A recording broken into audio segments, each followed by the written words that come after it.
హరే కృష్ణ. కురుక్షేత్ర యుద్ధం ముగిసిన తరువాత ఎప్పుడైతే అశ్వత్థామ ద్రౌపది యొక్క 5గురు పుత్రులను పాశవికంగా హత్య చేస్తాడో, తదనంతరం అర్జునుడు ఎప్పుడైతే అశ్వత్థామను శిక్షిస్తాడో, మళ్ళీ ప్రతీకారం తీర్చుకోవడం కోసం అశ్వత్థామ పాండవులకు మిగిలినటువంటి ఏకైక వంశాంకురం పరీక్షిత్ మహారాజు. ఆ పరీక్షిత్తు ఎప్పుడైతే ఉత్తరాదేవి యొక్క గర్భంలో ఉండగా మళ్ళీ బ్రహ్మాస్త్రాన్ని సంధిస్తాడు. మరి ఉత్తరాదేవి శ్రీకృష్ణ భగవానుడు ద్వారకా నగరానికి నిష్క్రమిస్తూ ఉంటే పరిగెత్తుకుంటూ వచ్చి శ్రీకృష్ణుణ్ణి శరణు వేడుతుంది.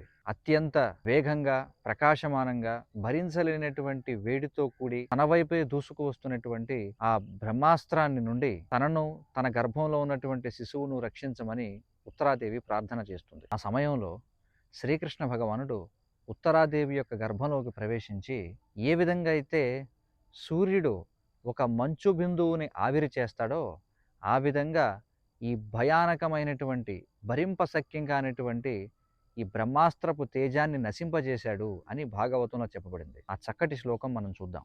శ్రీమద్భాగవతం మొదటి స్కందం 12వ అధ్యాయం 10వ శ్లోకం. అస్త్రతేజ స్వగదయా నీహారమివ గోపతి విదమంతం సన్నికర్షే పర్యైక్షత క ఇత్యసౌ.